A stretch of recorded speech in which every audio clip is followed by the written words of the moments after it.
Hi friends, welcome to my channel. இந்த வீடியோல என்ன பார்க்க போறோம்னா வாட்ஸ்அப்ல double blue tick not showing ப்ராப்ளத்தை எப்படி சால்வ் பண்றதுன்னு தான் பார்க்க போறோம்.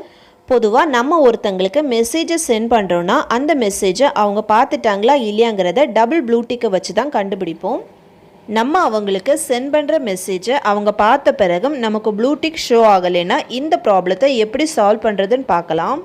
ஓகே ஃப்ரெண்ட்ஸ், வீடியோக்குள்ளே போகிறதுக்கு முன்னாடி ஒரு சின்ன ரிக்வெஸ்ட். இந்த வீடியோ ஃபஸ்ட் டைம் பார்க்குறீங்கன்னா மறக்காமல் சப்ஸ்கிரைப் பண்ணுங்கள். பக்கத்தில் பெல் ஐக்கான் இருக்கும், அதையும் கிளிக் பண்ணுங்கள்.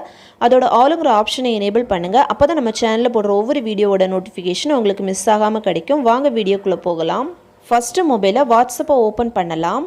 ஓப்பன் பண்ணதும் நான் இதில் ஒரு காண்டாக்டை செலக்ட் பண்ணுறேன். நான் இதில் ஒரு மெசேஜை சென்ட் பண்ணுறேன். அவங்க இந்த மெசேஜை பார்த்த பிறகும் ஆஷ்டிக் ப்ளூ டிக்காக மாறலைன்னா வாட்ஸ்அப்பில் ப்ரைவசி செட்டிங்ஸை செக் பண்ணலாம். அதுக்கு வாட்ஸ்அப் ஹோம் பேஜில் போய் டாப் ரைட் சைடில் இருக்கிற 3 டாட்டை கிளிக் பண்ணலாம். நெக்ஸ்ட்டு செட்டிங்ஸை கிளிக் பண்ணலாம். நெக்ஸ்ட்டு செட்டிங்ஸ் பேஜில் செகண்ட் இருக்கக்கூடிய ப்ரைவசி இந்த ஆப்ஷனை கிளிக் பண்ணலாம். நெக்ஸ்ட்டு ப்ரைவசி பேஜில் ரீட் ரெசிப்ட்னு ஒரு ஆப்ஷன் இருக்கும். அது டிசனபிளாக இருந்துச்சுன்னா நீங்கள் இன்னொருத்தங்களுக்கு சென்ட் பண்ணுற மெசேஜை அவங்க பார்த்தாலும் கூட ஆஷ்டிக்காக தான் இருக்கும், ப்ளூ டிக்காக மாறாது. இன்னொருத்தங்க நமக்கு மெசேஜை சென்ட் பண்ணாலும் அதை நம்ம பார்த்தாலும் அவங்களுக்கும் ப்ளூ டிக் ஷோ ஆகாது. இந்த ரீட் ரெசிப்ட் ஆப்ஷன் டிசனபிளாக இருந்துச்சுன்னா 2 பேருக்குமே ப்ளூ டிக் ஷோ ஆகாது.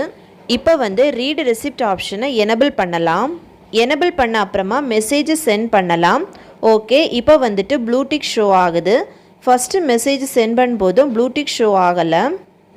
இந்த ரீட் ரெசிப்ட் ஆப்ஷனை எனபிள் பண்ண பிறகு 2 மொபைல்லையுமே ப்ளூ டிக் ஷோ ஆகுது. அதனால் இந்த ரீட் ரெசிப்ட் ஆப்ஷனை எனபிள் பண்ணிவிட்டு மெசேஜ் சென்ட் பண்ணலாம். எனபிள் பண்ண அப்புறமா ப்ளூ டிக் ஷோ ஆகுது. ஓகே ஃப்ரெண்ட்ஸ், அவ்வளோதான். இந்த வீடியோ பிடிச்சிருந்துன்னா லைக் பண்ணுங்கள், ஷேர் பண்ணுங்கள், கமெண்ட் பண்ணுங்கள்.